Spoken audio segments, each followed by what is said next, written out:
தொடர்ந்து பாருங்கள், ஆதரவு கொடுங்க, சப்ஸ்கிரைப் பண்ணுங்கள், லைக் பண்ணுங்கள், ஷேர் பண்ணுங்கள்.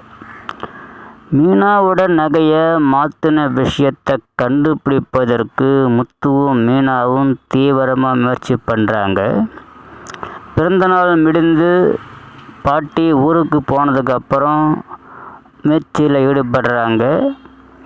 இது விஷயமாக சுருதி கிட்ட உதவி கேட்குறாங்க. சுருதி உதவி செய்கிறதா சொல்கிறாங்க.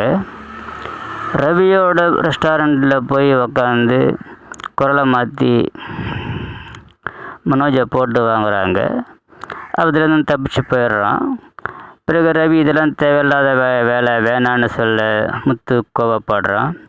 அடுத்து என்ன பண்ணுறதுன்னு யோசிக்கிறாங்க. எங்கள் அம்மாவுக்கு தெரிஞ்ச எல்லா விஷயமும் நிச்சயமாக பார்வதி ஆண்டிக்கு தெரியும். இதை பற்றி பார்வதி ஆண்டிக்கிட்ட கேட்குறேன்னு சொல்கிறாங்க. மீனா அதுக்கு அவங்க சொல்லுவாங்களா கேட்ட அப்படின்னு கேட்குறா.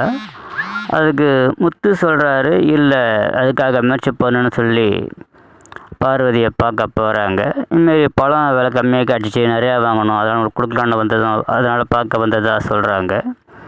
பேசிக்கிட்டு இருக்கும்போது சில விஷயங்களை இதுமாரி பாட்டிக்கு செயின் வாங்குறதா இருந்தால் இதுமாரி ஆகிடுச்சின்னு சொல்கிறாரு. அதுக்கு பார்வதி அதான் கவரிங் செயின் ஆச்சே அப்படின்றாங்க. உடனே அது எப்படி உங்களுக்கு தெரியணும் முத்து கேட்குறாரு. அதான் வந்தேன் ஃபங்க்ஷனுக்கு அங்கே பேசிக்கிட்டீங்களே அப்படின்னு சொல்லி சமாளிக்கிறாங்க. பிறகு பல விஷயங்களை சொல்லிக்கிட்டு இருக்கும்போது உருக்கமாக சொல்கிறாரு, எனக்கு அம்மாவோட உங்களை தான் ரொம்ப பிடிக்கும் அப்படின்னு சொல்லிக்கிட்டு இருக்கும்போது மன உருகி பேசுகிறத பார்த்து உண்மையை சொல்ல முயற்சி செய்கிற பார்வதி, அந்த நேரத்தில் அங்கே முத்துவோட அம்மா வந்து பார்வதின்னு வேகமாக சவுண்டு கொடுக்குறாங்க. சுதாரித்த பார்வதி பேச்சை நிப்பாட்டிடுறா. பிறகு எங்கே வந்தீங்க புதுசாக, இது வரைக்கும் வந்தது கிடையாது அப்படின்னு கேட்குறாங்க. நான் ஆண்டியை பார்க்க வரக்கூடாது அப்படின்னு முத்து அவங்க அம்மா கிட்ட கேட்குறான். பிறகு பார்வதி சொல்கிறா, நீ முட்டை வரலன்னா நானே உளறி இருப்பேன், நல்ல வேலை நீ வந்த அப்படின்னு பார்வதி சொல்கிறாங்க.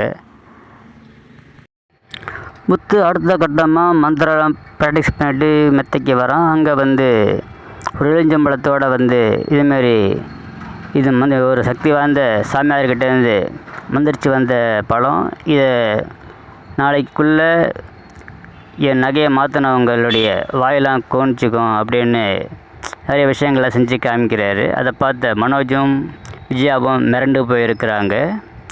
இனிவரும் துறைகளில் நடக்கப் போவது என்ன? விறுவிறுப்பான கட்டத்தை